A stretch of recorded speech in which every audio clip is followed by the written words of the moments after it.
Assalamualaikum warahmatullahi wabarakatuh. Halo sobat semuanya, kembali lagi di tutorial Excel pada channel ini. Dan juga selamat datang bagi yang baru mampir. Pada tutorial kali ini kita akan bahas mengenai validasi data atau bisa dikatakan sebagai prosedur untuk memastikan user menginput data yang benar, baik dalam format maupun isinya. Dan bagaimana membuat drop down list sebagai tindakan pencegahan agar user tidak menginput data yang tidak sesuai. Oke, untuk lebih jelasnya silahkan simak video ini sampai selesai. Data validation dapat ditemukan pada tab data, kemudian pada kelompok data tools. Di sini terdapat sebuah drop down, klik kemudian pilih data validation. Nah, ini adalah kotak dialog data validation. Secara default, pada bagian validation kriteria, pada bagian allow khususnya, nilainya adalah any value atau nilai apa saja. Jadi, user bebas mengisi nilai apa saja pada sel. Ini adalah nilai defaultnya. Tapi sebelum memulai menerapkan validasi data, kita terlebih dahulu tentunya harus menyeleksi data mana yang akan kita berikan validation atau sel mana yang akan kita berikan validation. Kita bisa seleksi satu sel atau single cell, atau kita juga bisa seleksi multiple cell atau banyak sel, baik dalam bentuk kolom maupun baris. Oke, untuk contoh kali ini saya hanya akan menggunakan 4 sel dalam bentuk kolom. Kita akan berikan validasi data untuk 4 sel ini. Kembali ke kotak dialog data validation. Kemudian pada bagian allow atau apa saja yang diperbolehkan, maksudnya di sini kita bisa pilih, misalnya terdapat beberapa pilihan di sini, whole number, decimal, list, date, time, dan seterusnya. Misalnya jika kita pilih whole number, maka kita hanya bisa mengisi data angka, jadi teks akan ditolak. Jadi whole number di sini terdapat beberapa opsi. Ada opsi between. Kita bisa pilih opsi pada bagian data, kita bisa pilih opsi between, not between. Between artinya di antara dua nilai, not between kebalikannya, equal to sama dengan nilai tertentu, not equal to kebalikannya, greater than lebih besar dari, less than lebih kecil dari, dan seterusnya. Oke. Jika kita pilih between misalnya, maka kita diwajibkan untuk mengisikan nilai minimum dan nilai maksimum, karena kita akan memberikan restriksi atau pembatasan hanya nilai tertentu saja yang boleh masuk pada keempat sel ini. Misalnya nilai minimumnya 50, nilai maksimumnya 100. Maka user hanya bisa mengisi data di antara dua nilai ini. Di luar dua nilai ini maka akan ditolak. Misalnya kita akan coba terapkan di sini. Misalnya kita isikan 51 akan diterima, tapi jika kita isikan 49 maka akan ditolak. Begitu juga jika kita isikan misalnya 101, maka pasti akan ditolak karena tidak cocok atau tidak sesuai dengan restriksi yang telah ditetapkan pada sel ini. Oke. Nah, untuk menghapus validasi data yang kita buat, kita bisa pilih kembali kotak dialog data validation, kemudian clear all. Kemudian berikutnya pada bagian whole number ini juga terdapat pilihan equal to. Jika kita pilih equal to, maka user hanya bisa mengisikan satu nilai saja. Jadi di luar nilai tersebut maka akan ditolak. Misalnya kita hanya akan mengisikan angka, kita clear dulu. Kita hanya akan mengisikan angka 50 misalnya. Maka di luar selain 50 pasti akan ditolak. Misalnya 51, maka akan ditolak. Oke, kita clear lagi. Kita akan coba yang lain lagi pada bagian whole number. Di sini ada greater than. Misalnya jika kita ingin memberikan batasan hanya yang boleh hanya data yang lebih besar dari nilai yang kita tentukan. Misalnya lebih besar dari 50. Maka user hanya bisa mengisikan data yang lebih besar dari 50. Misalnya 51 maka boleh, jika 49 maka pasti akan ditolak. Oke. Sekarang misalnya kita clear lagi. Kemudian kita beralih ke bagian whole number ini. Silahkan explore sendiri bagian-bagian yang belum, karena prinsip kerjanya sama saja. Oke. Sekarang kita balik lagi ke bagian allow-nya, kita pilih desimal. Jika kita pilih desimal di sini pilihannya sama dengan whole number. Ada between, ada not between, equal to, dan seterusnya. Hanya saja bedanya di sini kita juga bisa memasukkan angka-angka desimal, misalnya 50,1, misalnya sampai 75,6. Maka user bisa mengisikan angka di antara range 50,1 dan 75,6. Baik angka nilai bilangan bulat maupun bilangan desimal. Oke, mengenai pilihan datanya, kriterianya sama saja dengan sebelumnya, jadi saya tidak akan bahas satu persatu untuk mempersingkat waktu. Sekarang kita beralih ke date. Nah, bagian date ini digunakan untuk memberikan validasi data khusus untuk tanggal. Jadi kita akan balik ke bagian data date atau data tanggal. Oke, sekarang kita akan berikan validasi data untuk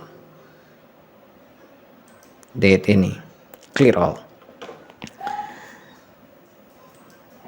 Di sini pada pilihan date juga menyediakan 3 opsi, dan bagian datanya juga menyediakan kriteria yang sama dengan yang sebelumnya, yaitu between, not between, equal to, less than, greater than, dan seterusnya. Misalnya jika kita pilih between, maka kita diminta untuk menentukan awal tanggalnya, kemudian end date-nya, akhir tanggalnya. Misalnya awal tanggalnya tanggal 1,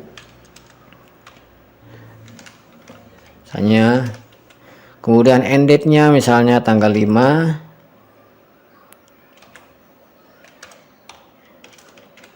Maka selain dari di luar range antara tanggal 1 dan tanggal 5 ini, maka pasti akan ditolak.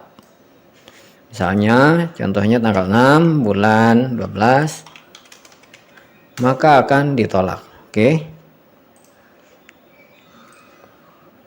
Kita clear lagi. Ya, selanjutnya untuk bagian date ini silahkan explore sendiri, karena pada intinya cara kerjanya sama. Di sini juga kriteria yang diberikan juga sama saja dengan yang sebelumnya. Oke. Kita clear. Kemudian kita beralih ke time. Nah, untuk time saya kira saya tidak perlu jelaskan karena cara kerjanya sama juga dengan date. Kemudian bagian custom ini tidak usah kita bahas, karena ini mungkin sudah masuk ke data validation tingkat lanjut, karena di sini kita harus memasukkan formula sebagai parameternya. Oke, sekarang kita lanjut ke tab kedua, yaitu input message. Cancel dulu, masuk lagi ke validation. Pada tab input message ini memungkinkan kita untuk menampilkan pesan pada sel ketika user mengklik pada sel. Jadi di sini kita bisa mencegah user salah memasukkan data karena kita sebelumnya sudah memberikan pesan. Tapi untuk memberikan pesan, kita terlebih dahulu harus di sini memberikan centang pada show input message when cell is selected. Artinya tampilkan pesan ketika sel terseleksi. Oke, sebagai contoh di sini misalnya title-nya data tanggal misalnya.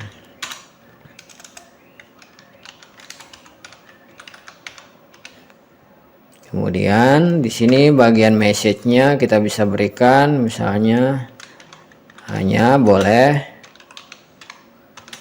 mengisi data tanggal misalnya. Oke. Nah, jadi ketika sel terseleksi maka akan muncul pesan seperti ini. Jadi di sini kita bisa mencegah user salah memasukkan data. Oke, balik lagi ke data validation. Kemudian di sini kita bisa clear jika kita ingin menghapusnya. Kemudian pada bagian error alert. Nah, bagian error alert ini adalah warning, sifatnya warning atau pesan kesalahan jika terjadi kesalahan. Jika ini akan muncul ketika user salah untuk menginput data. Nah, di sini pada bagian kita harus memberi centang pada show error alert after invalid data is entered, artinya tampilkan setelah jika user memasukkan data yang tidak cocok atau tidak valid. Oke, kemudian di sini di bagian style kita bisa pilih stylenya seperti ini. Jika kita pilih stop maka ikonnya seperti ini. Jika kita pilih warning maka dia akan seperti ini. Information maka ikonnya akan seperti ini. Misalnya kita pilih stop. Kemudian title itu adalah bagian yang ada di sini. Seperti ini pada title. Nanti pada pesan yang akan muncul. Titlenya ada pada bagian ini. Oke. Misalnya error. Kita bisa pasang di sini error misalnya, atau salah saja, salah. Dan pesan kesalahannya kita bisa isi misalnya di sini harus data tanggal. Kita pilih OK. Oke. Sekarang kita atur lagi untuk validasinya, untuk settingnya. Misalnya ini masih setting yang sudah kita buat masih ada di sini, belum kita clear. Jadi kita akan pakai di sini misalnya user salah memasukkan data tanggal, dia memasukkan tanggal 7 misalnya di sini tanggal 7,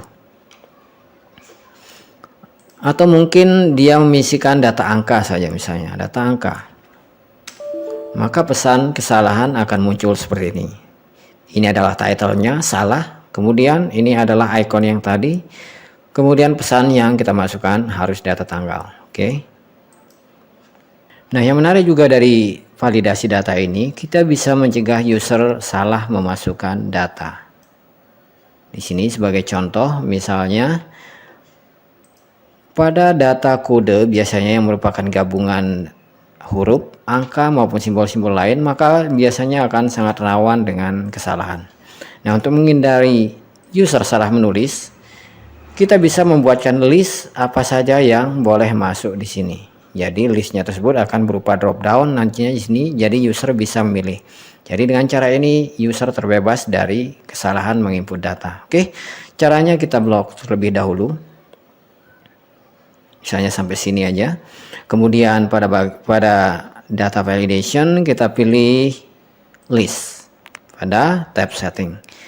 Kemudian pada bagian source-nya kita pilih data yang ada di sini sebagai sumbernya.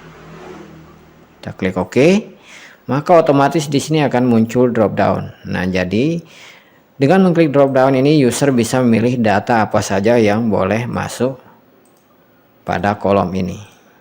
Nah, dengan cara seperti ini user terhindar dari kesalahan. Begitu juga dengan misalnya tanggal. Misalnya kita hanya mengizinkan tanggal tertentu saja yang boleh masuk di sini. Maka di sini misalnya kita akan hanya mengizinkan 4 tanggal ini saja yang boleh masuk. Caranya klik pada data validation, kemudian pilih list, kemudian pada source-nya kita ambil data yang ada di sini. Oke, kemudian klik OK. Maka otomatis akan muncul drop down ketika kita mengklik cell-nya. Drop down di sini user tinggal memilih tanggal yang boleh dimasukkan. Oke. Nah, selanjutnya untuk source-nya ini sendiri kita bisa sembunyikan dengan hide-nya. Dengan hide di sini misalnya pada bagian format, kemudian hide, unhide, hide columns. Oke. Jadi meskipun datanya tidak terlihat tapi listnya masih bisa kita gunakan seperti ini. Oke, segitu aja mengenai validasi data dan drop down list. Semoga bisa membantu dan mudah dipahami.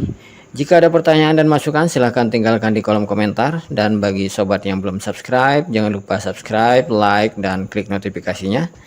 Terima kasih telah menonton, sampai jumpa di video berikutnya. Wassalamualaikum warahmatullahi wabarakatuh.